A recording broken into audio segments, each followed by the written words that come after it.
Bismillah, alhamdulillah, wassalatu wassalamu ala rasulillah Muhammad ibn Abdullah wa ala alihi wa sahbihi wa man tabi'a sunnatahu wa iqtada bihudah ila yaumi liqa'illah wa la hawla wa la quwata illa billah.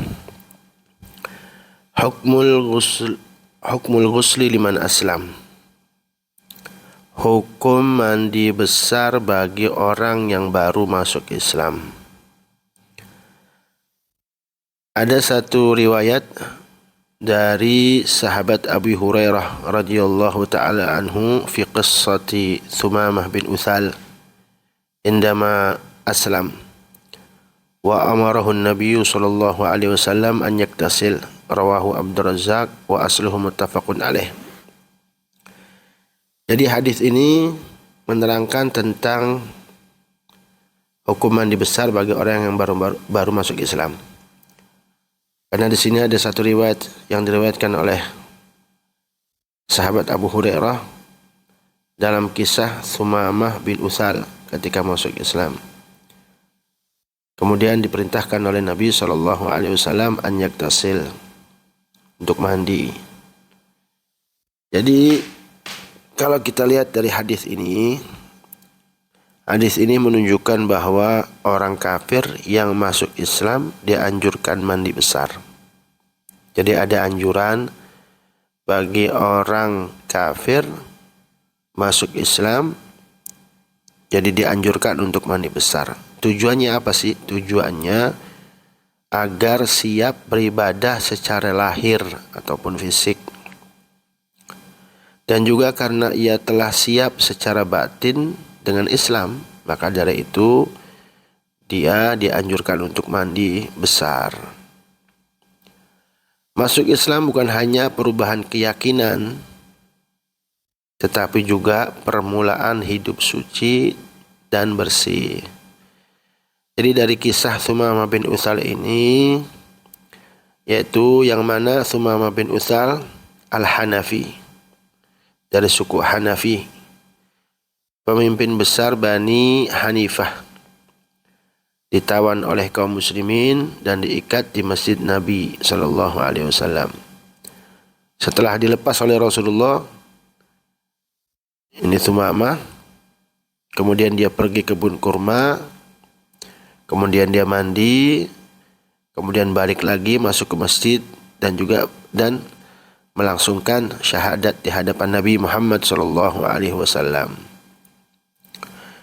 Dan Thumamah bin Uthal ini sangat kuat Islamnya. Tidak ikut murtad bersama orang-orang Yamamah. Ini juga dari hadis ini menjadi bukti kebesaran akhlaknya Nabi Muhammad sallallahu alaihi wa alihi wasallam. Dan juga Thumamah bin Uthal ini Islamnya sangat kuat. Dia tidak ikut murtad bersama orang-orang Yamamah dan juga sangat taat Islamnya. Radhiyallahu ta'ala anhu wa ardhah. Kemudian hanya saja di sini perbedaan pendapat oleh madzhabul arba'ah terkait apakah orang yang baru masuk Islam itu wajib hukumnya untuk mandi atau tidak. Kalau menurut mazhab al-Imam Syafi'i radhiyallahu ta'ala anhu wa ardhah, iktisalul kafiri idza aslama sunnah. Jadi hukumnya sunnah saja. Walaysa wajiban, bukan wajib inda Syafi'iyah. Tapi syaratnya idza lam yajnab fi kufri. Jadi syaratnya kalau dia tidak pernah junub ketika statusnya dia seorang kafir. Kalau pernah junub, amma idza ajnaba fi kufrih fayajib.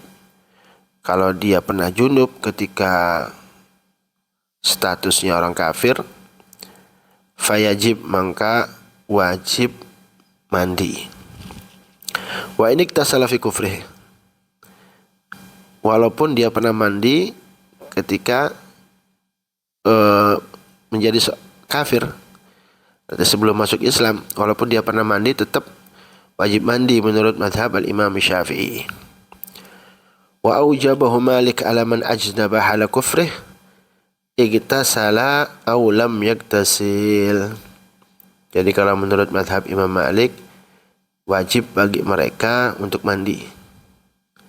Bagi orang kafir ini yang pernah junub, di saat dia kafir maka wajib mandi. Baik pun dia pernah mandi waktu saat dia kafir ataupun tidak. Kalau menurut Al-Imam Abu Hanifah, in kana iktasala fi kufrih fala ghusla alaih. Jika dia pernah mandi di saat dia kafir, maka tidak wajib baginya untuk mandi lagi. Wa illa iktasal, kalau enggak pernah mandi saat dia kafir maka wajib mandi. Dan bagaimana yang terakhir menurut pendapat Al-Imam Ahmad? Kalau menurut Imam Ahmad bin Hanbal, yajibul ghuslu alal kafir idza aslam. Jadi wajib mutlak. Menurut pendapat Imam Ahmad bin Hanbal, wajib bagi orang kafir yang masuk ke Islam, maka wajib mandi, baik pun dia junub ataupun tidak. Mustadilan bi zahiril hadits, karena Imam Ahmad bin Hanbal ngambil dalil dengan hadis, zahirnya hadis. Wal hadis Qais bin Asim qala lamma aradtu an aslam ataitu an-nabiyya sallallahu alaihi wasallam fa amarani an agtasila bima'in wa sidrin. Jadi hadis Qais bin Asim ini, beliau berkata, lamma aradtu, di saat saya menginginkan untuk masuk Islam, saya mendatangi Nabi Muhammad sallallahu alaihi wasallam. Fa amarani, Nabi sallallahu alaihi wasallam memerintahkan saya untuk mandi bima'in wasidir, dengan air yang dicampur dengan bendara, daun bendara. Nah, itulah beberapa faedah dari kitab Al-Fawaidus Syatiriyah li Sultanil Ilm Al-Habib Salim bin Abdullah bin Umar Asy-Syatiri radhiyallahu taala anhu wa ardhah.